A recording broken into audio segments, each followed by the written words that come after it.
Pemirsa, kabar mengenai maraknya bahaya pinjaman online atau pinjol ilegal kini menjadi buah bibir di berbagai kalangan. Bahkan Presiden RI Joko Widodo telah mengarahkan Otoritas Jasa Keuangan atau OJK untuk mengatasi permasalahan ini yang cukup berdampak terhadap kehidupan sosial masyarakat.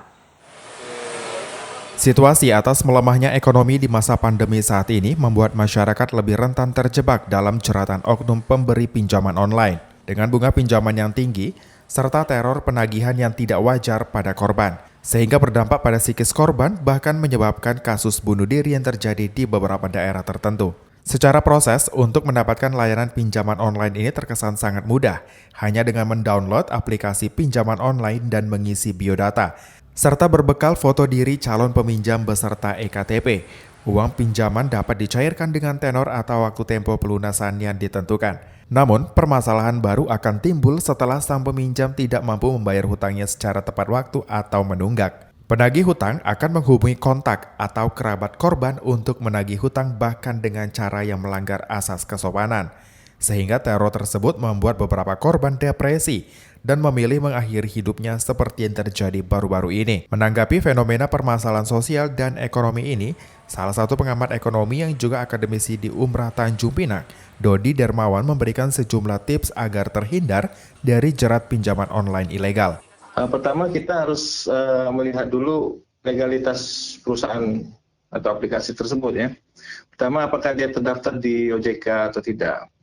Nah kalau dia terdaftar di OJK berarti dia legal. Nah kalau dia tidak terdaftar berarti dia ilegal. Nah ini bisa dilihat di websitenya OJK. Kemudian juga bisa dilihat dari dia memiliki alamat web resmi, email, nomor telepon, dan yang paling penting dia memiliki layanan konsumen gitu. Nah ini kita lihat kalau dia legal biasanya memiliki itu. Kemudian juga bisa dicek di rating aplikasi di Play Store-nya yang tentunya kalau dia baik maka dia legal. Kemudian juga yang kedua kontrak perjanjian dan biaya tagihan yang transparan ya.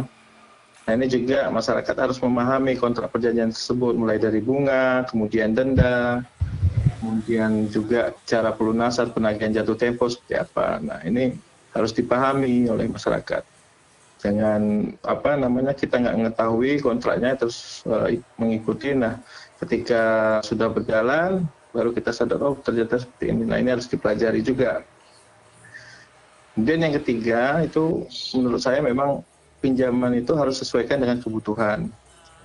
Artinya jangan kita itu karena kemudahan dari perusahaan aplikasi, kemudian iming-iming platform yang cukup besar, kita langsung pinjaman yang tinggi, padahal kebutuhan kita nggak segitu ya, karena melihat kemudahan itu. Sementara itu, Kasat Reskrim Polres Tanjung Pinang AKP Rio Reza Padindra menerangkan, sejak awal tahun 2021 hingga Oktober ini, pihaknya belum menangani kasus pidana pinjaman online ilegal di Tanjung Pinang. Untuk pinjaman online sendiri ya di Tanjung Pinang dari awal tahun 2021 ini sampai saat ini belum kita terima ya laporan terkait kerugian dari pinjaman online ini.